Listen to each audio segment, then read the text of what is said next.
ఎంత వైద్యం చేస్తుంది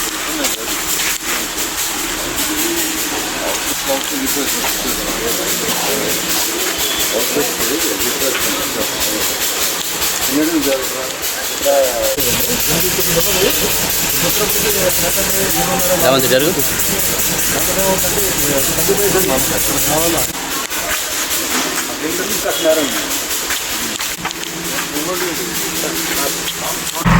వెనక్కి రాదా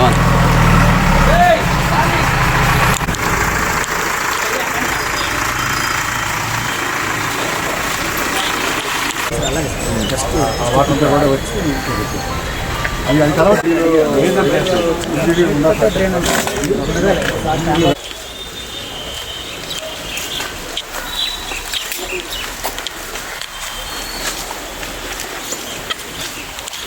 సార్ అది రోడ్ సార్ ఇది ఇప్పుడు ఇంత వాటర్ ఎక్కడి నుంచి వస్తుంది ఇప్పుడు ఎక్కడున్నారు మళ్ళీ చేస్తున్నారు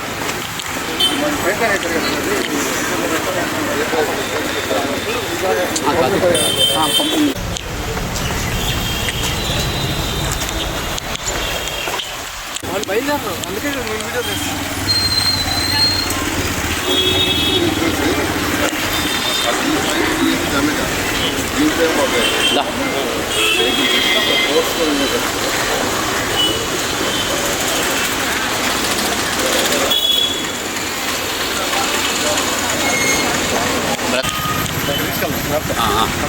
ఓకే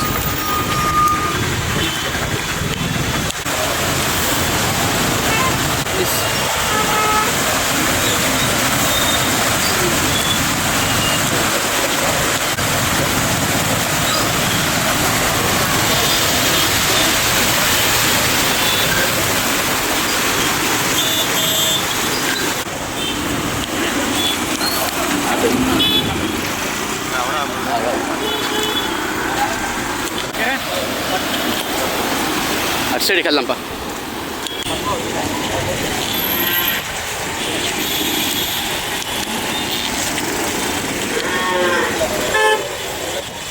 గెస్ట్ రాదండి గెస్ట్ అటు బుడమేరులో దిగుతాం వెస్ట్ అంతా బుడమేరే 1 టౌన్ వెస్ట్ అంతా కూడా బుడమేరే అండి ఇటు ఈస్ట్ వచ్చేటప్పటికి ఇట్లా రైల్వేస్ కెనాలు 100 కెనాలు పోతుంది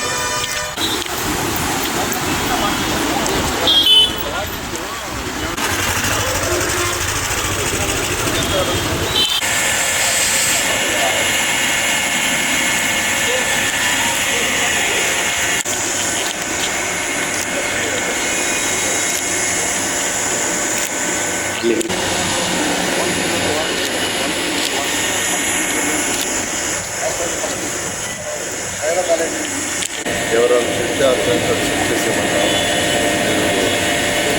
కనిపించిందా మనం చేసి మొదలుపెట్టాం మొదటి మళ్ళీ వాటర్ లాగి నెక్స్ట్ మంత్ ఎన్నికలు స్టార్ట్ చేస్తాం ఇన్సెంటివ్ రేట్లో పెట్టాం కదా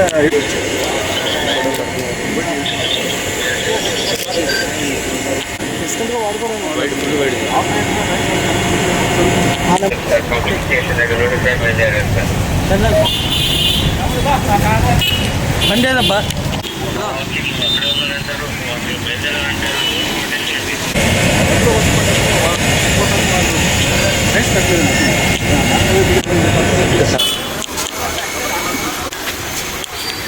ఇది కూడా తీసుకోండి సార్ ఒక్క నిమిషం ఇక్కడ ఇక్కడికి వచ్చాను కదా స్టార్ట్ అయిపోయిందండి వర్క్ అయిపోతే కాదు మీ డీటెయిల్గా స్టడీ చేసి ఎక్కడ వైడింగ్ చేయాలంటే వాళ్ళ పట్టా సైజ్ అంటే మనం పీడిఆర్ పంపిస్తాం ఈ విజయవాడలో మొత్తం కంప్లీట్గా వాటర్ లాంటి అది ఎంత ఫోర్స్ ఉంది, వర్షం లేకుంటే ఫోర్స్ ఉంది, వర్షం ఉంటే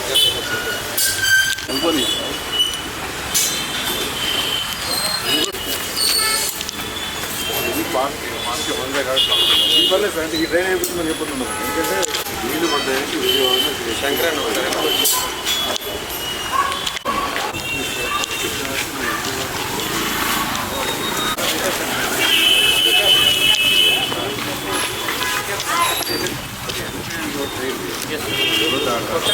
గట్టి కట్టు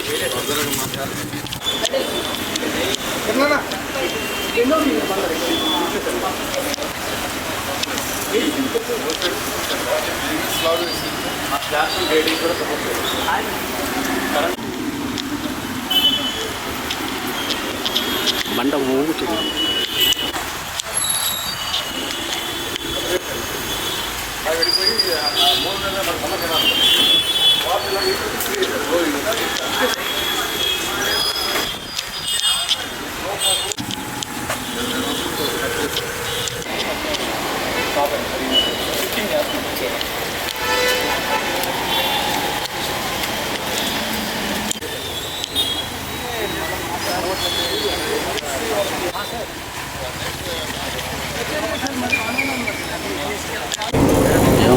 ఆమె రాదు.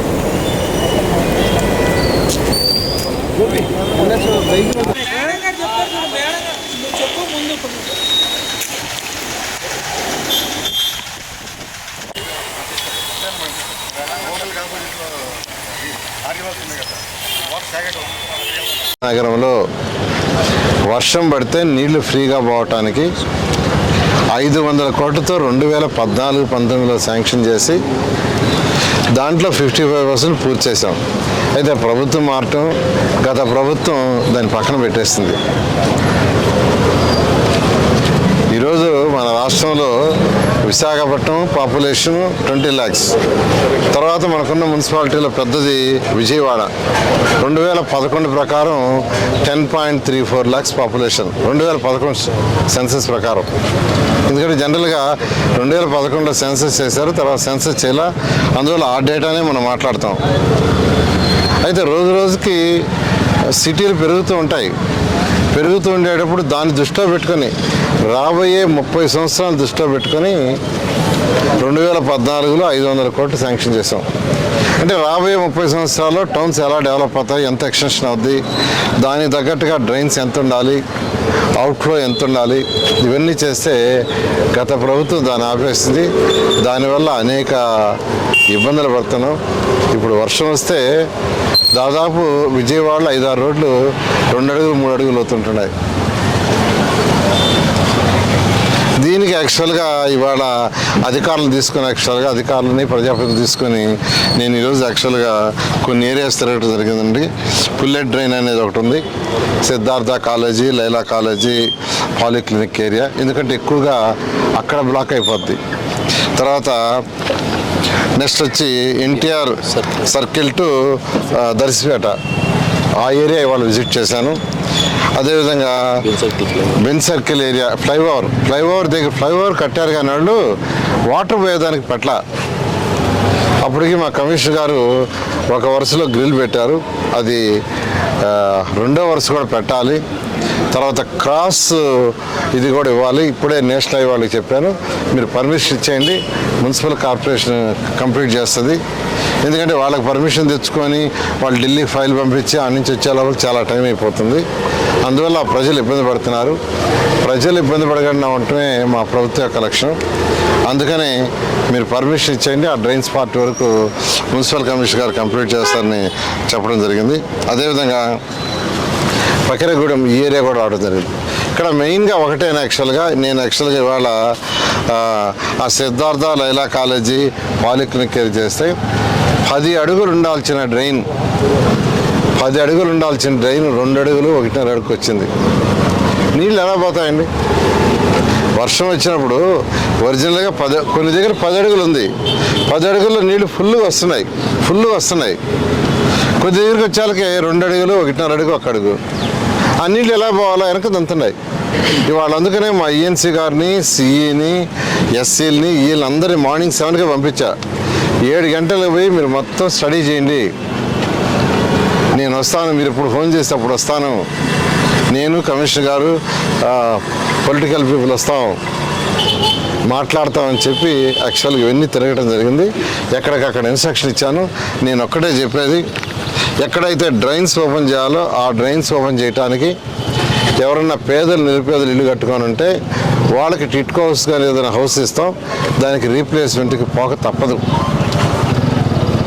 ఇక్కడ ఒకటే సొల్యూషన్, 10 అడుగుల యొక్క డ్రైన్ కొన్ని దగ్గరలు ఉంది, అది కొన్ని దగ్గర వేలకు 2 అడుగులు ఒక్క అడుగు ఉంది, ఎందుకంటే అటు ఇటు ఆక్యుపై చేశారు. దాన్ని వైడెన్ చేయకుండా ఉంటే ఏం చేసినా సిల్ట్ తీసినా ఏం చేసినా కానీ ఉపయోగం ఉండదు. అందువల్ల ఆ డ్రైన్స్ని దానికి కావాల్సిన బడ్జెట్ కూడా యాక్చువల్గా అటు మున్సిపల్ కార్పొరేషన్ కొంత సిఆర్డీ ఇద్దరు కలిసి యాక్చువల్గా చేసే విధంగా నేను ఏర్పాటు చేస్తున్నాను ఫైనాన్స్. అందువల్ల నేను ఒకటే రిక్వెస్ట్ చేసేది, అటు ప్రజాప్రతినిధులు కానీ వాళ్ళందరూ కూడా వాళ్ళకి నచ్చజెప్పి వాళ్ళు ఎవరిని ఇబ్బంది పెట్టం, పేదవాళ్ళని ఎవరిని ఇబ్బంది పెట్టడం ఈ ప్రభుత్వ లక్ష్యం కాదు.